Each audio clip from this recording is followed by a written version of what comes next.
নিজের উপদেষ্টাকে পররাষ্ট্র মন্ত্রণালয়ে পদায়ন চান বিরোধী দলীয় নেতা, এমন শিরোনামে একটি খবর বিভিন্ন গণমাধ্যমে প্রকাশের পর বিষয়টি নিয়ে সামাজিক যোগাযোগ মাধ্যমে ব্যাপক তোলপাড় সৃষ্টি হয়েছে। ওই খবরে বলা হয়েছে, জামায়াত ইসলামীর আমির ও বিরোধী দলীয় নেতা ডক্টর শফিকুর রহমান তার একজন উপদেষ্টা অধ্যাপক মোহাম্মদ মাহমুদুল হাসানকে মন্ত্রীর পদমর্যাদায় মন্ত্রণালয়ে পদায়নের জন্য পররাষ্ট্রমন্ত্রী খলিলুর রহমানকে অনুরোধ জানিয়েছেন। বিরোধী দলীয় নেতা মনে করেন ওই পদায়নের মাধ্যমে বিরোধী দলীয়দের পররাষ্ট্র নীতিসমূহ সরকারের কাছে উপস্থাপন, পর্যালোচনা এবং আন্তর্জাতিক সম্পর্কে ভারসাম্য রক্ষা করা যাবে। তবে এবার বিষয়টি খোলাসা করেছে জামায়াত। দলটির পক্ষ থেকে বলা হয়েছে, জাতীয় সংসদের বিরোধী দলীয় নেতা ও বাংলাদেশ জামায়াত ইসলামীর আমির ডক্টর শফিকুর রহমানের সম্মতি ছাড়াই তার দপ্তর থেকে পররাষ্ট্র মন্ত্রণালয়ে চিঠি পাঠানোয় তার পররাষ্ট্র বিষয়ক উপদেষ্টা মোহাম্মদ মাহমুদুল হাসানকে অব্যাহতি দেওয়া হয়েছে। মঙ্গলবার দলটির সেক্রেটারি মিয়া গোলাম পরওয়ার এক বিবৃতিতে বিষয়টি পরিষ্কার করেন।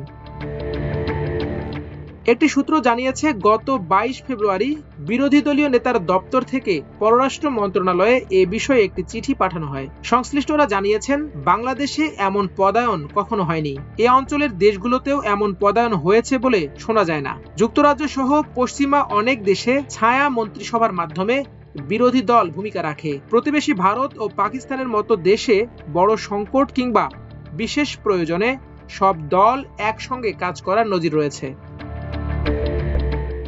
জামায়াতের বিবৃতিতে জানানো হয়, গণমাধ্যমে প্রকাশিত প্রতিবেদনে যে ঘটনার উল্লেখ করা হয়েছে সেটি মূলত প্রায় 2 সপ্তাহ আগের। সে সময় অধ্যাপক মোহাম্মদ মাহমুদুল হাসান জামায়াত আমিরের পররাষ্ট্র বিষয়ক উপদেষ্টা হিসেবে দায়িত্ব পালন করছিলেন। তিনি ওই চিঠির বিষয়ে জামায়াত আমিরকে অবহিত করলেও বিষয়টি ভিন্ন প্রেক্ষাপটে উপস্থাপন করেছিলেন। পরবর্তীতে যাচাই করে দেখা যায়, চিঠির বিষয়বস্তু সম্পর্কে জামায়াত আমিরকে যেভাবে ব্রিফ করা হয়েছিল বাস্তবের সঙ্গে তার কোনো মিল নেই। বিশেষ করে চিঠিতে উল্লেখিত মন্ত্রীর পদমর্যাদা চাওয়ার অংশে জামায়াত আমিরের কোনো সম্মতি ছিল না।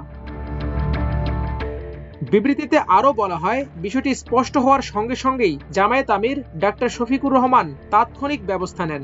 অধ্যাপক মাহমুদুল হাসানকে ওই পদ থেকে অব্যাহতি দেওয়া হয়। তার জায়গায় ঢাকা 14 আসনের সংসদ সদস্য ব্যারিস্টার মীর আহমদ বিন কাশেম আরমানকে বিরোধী দলীয় নেতার নতুন পররাষ্ট্র বিষয়ক উপদেষ্টা হিসেবে নিয়োগ দেওয়া হয়। ভুল বোঝাবুঝি অবসানের বিষয়ে জামায়াত জানায়, বিষয়টি স্পষ্ট করার জন্য দলের পক্ষ থেকে পররাষ্ট্রমন্ত্রীর সঙ্গে সরাসরি ফোনে যোগাযোগ করা হয়। তাকে জানানো হয়, ওই চিঠির বিষয়ে জামায়াত আমির অবগত ছিলেন না। একই সঙ্গে আগের উপদেষ্টাকে অব্যাহতি দিয়ে নতুন উপদেষ্টা নিয়োগের বিষয়টিও পররাষ্ট্র মন্ত্রণালয়ের সংশ্লিষ্ট কর্তৃপক্ষকে অবহিত করা হয়েছে। ফলে বিষয়টি তখনই নিষ্পত্তি হয়ে যায়। জামায়াতের বিবৃতিতে বলা হয়, বাংলাদেশ জামায়াত ইসলামী দায়িত্বশীল, স্বচ্ছ ও জবাবদিহিমূলক রাজনৈতিক আচরণে বিশ্বাসী। কোনো বিষয়ে বিভ্রান্তি বা ভুল বোঝাবুঝি তৈরি হলে তা দ্রুত সংশোধন করার নীতিতে দল বিশ্বাস করে এবং এক্ষেত্রেও প্রয়োজনীয় পদক্ষেপ নেওয়া হয়েছে। মাল্টিমিডিয়া ডেস্ক, আমার দেশ।